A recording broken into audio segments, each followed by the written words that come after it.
I'm kindly inviting our colleagues from Finland, from the Faculty of Education Science of University of Helsinki, Jonna Kangas, and the next name, I'm not sure I'm going to be able to pronounce it correctly. Tuulikki Ukkonen-Mikkola. Yes. Okay. So as you said, we are quite a bit behind of the schedule because the last presentation was quite long compared to the time schedule. That is okay if you use your time 2 minutes, and then after that you can come and ask me all the other, or ask from all the other questions. So coming from 2 big universities from Finland, we have 7 totally academic universities in Finland, and all of the 7 are invited to develop especially digitalization, digital education, infrastructures, the kind of whole system in Finland, because what we don't have yet is that there are common ground that how these digital services should be organized for not only for benefit of students or scholars, but for the whole society, so also for people who are not students currently but would like to use the continuous education opportunities to develop their professional knowledge or maybe develop new skills in the working life. So they should be able to kind of enter the courses in different areas. We of course come both from the early childhood education teacher training programs, but we are today talking more of these big strategies, why it's happening and what's going on. Let's first go and see a video about what's called Digitalization 2030 in Finland.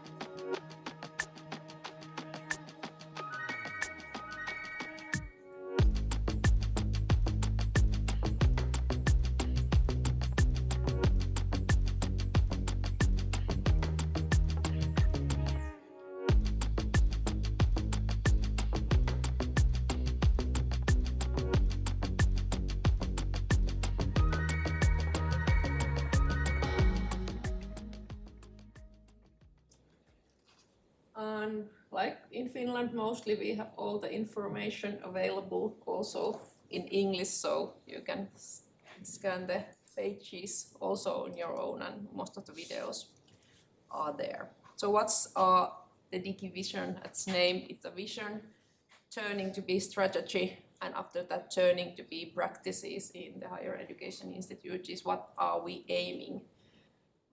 Really kind of it's lead by the Ministry of Education, demanding that higher education should not only be for some kind of privileged one in the society, but everybody, and not only for young peoples, but also, for example, senior peoples, to able to develop those digital skills that they may have lacked when they were in school, just due to the circumstances that we didn't have digital technology so far ago.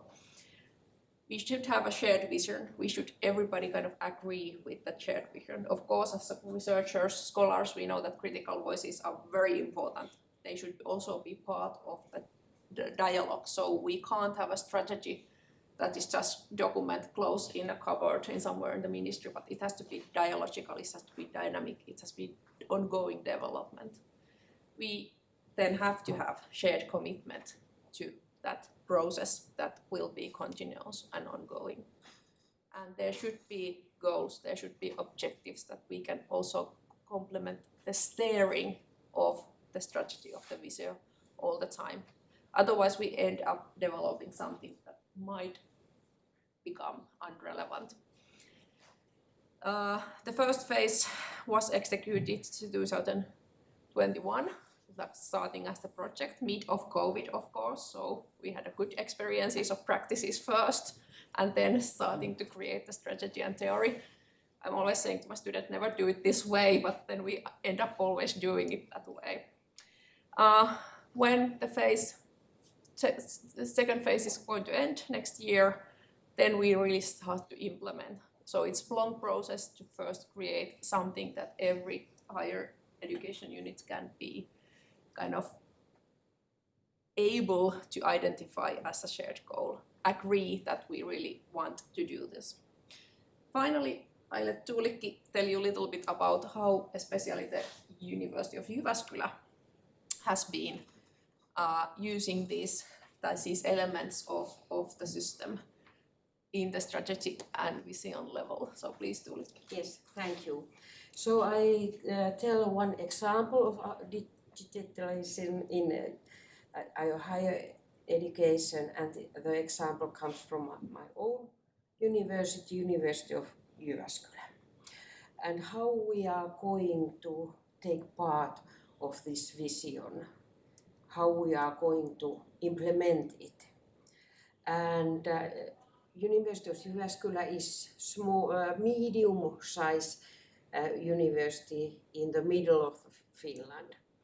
And our aim or themes are that we develop and explore a wide range of digital solutions that helps us secure and enhance our position.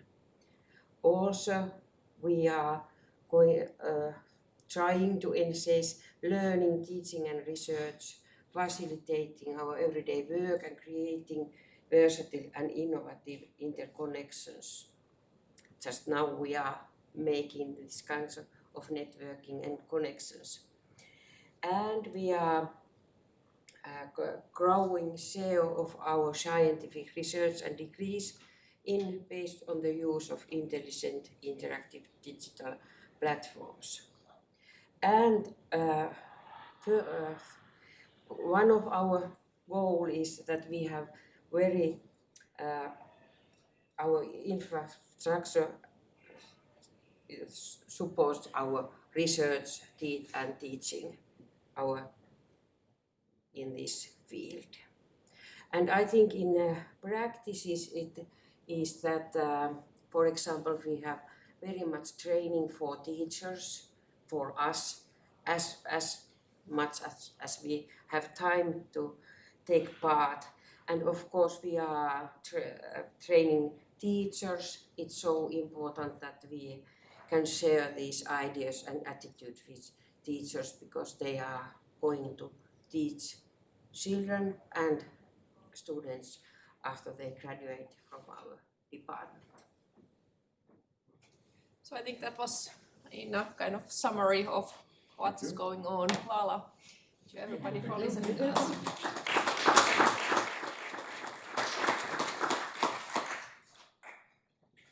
Are there any comments or questions for our colleagues? Yes.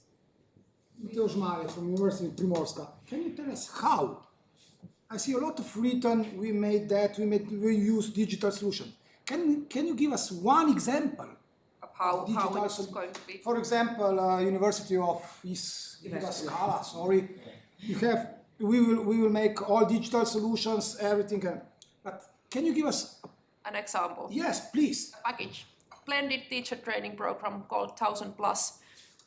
In 7 universities, 1000 new teacher students graduating while they are working. So we are just created for full blended program for young teachers who already work as teacher assistant. They have families, they cannot move to the university cities to study there, to live in the student fees, so they can earn the normal money, raise their family.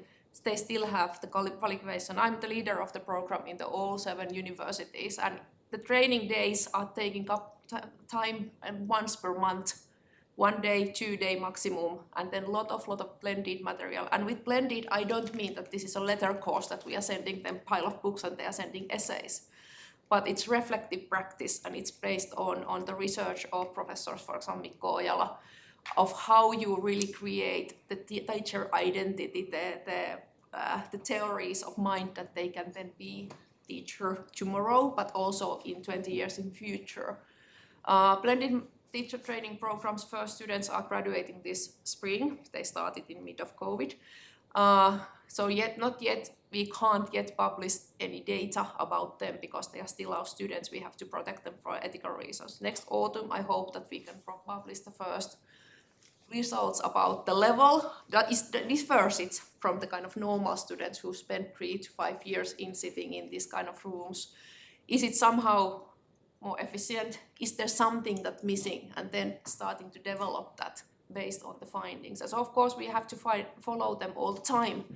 So I'm having all the records of every course kind of grade that, okay, are they doing somewhere worse than kind of our normal students sitting here listening us?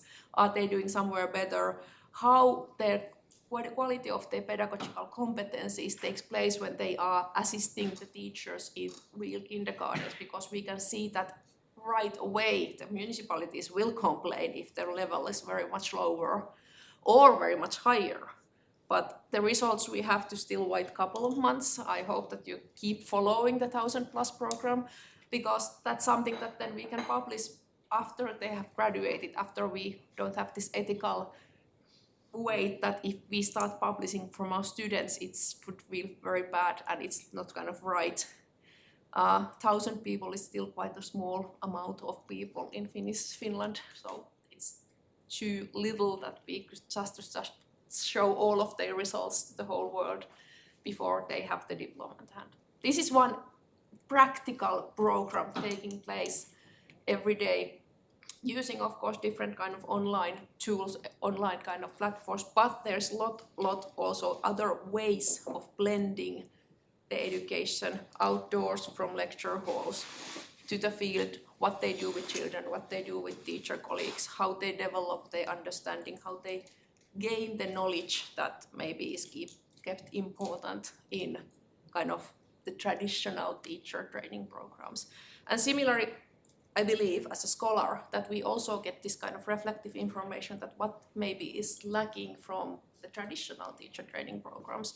Is there maybe something that we could improve the quality of the Finnish teacher training as a big picture? That was one example. I can tell another. So, for example, we have some very smart teachers who teach to students to becoming teachers, STEAM, technology, digitalization, and so on.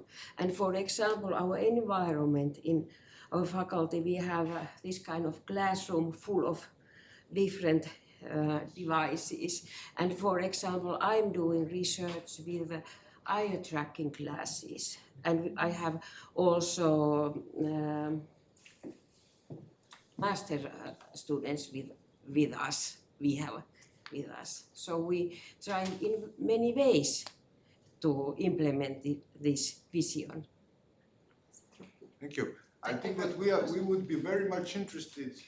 Okay, one thing is the result, of course, the result that you spoke about, but how did you establish this program, this different program? You know, what were the expertise involved into establishing this part of mixed, blended, online, how did you choose technologies to be, how did you choose methodologies? This is something also that would be very much of interest for us, but that is a totally different topic, I know, and a lot of stories. I hope you'll be able to present us with this kind of... One of paper that we are just crafting, that we interviewed the teachers who were said that you have to also teach in the blended, or they were willingly to teach. So that's, of course, we can research ourselves without no ethical burden, but want to kind of protect the students, so that I think that paper comes out first, or maybe early next autumn. We'll be in contact. Thank you very much again. Thank you.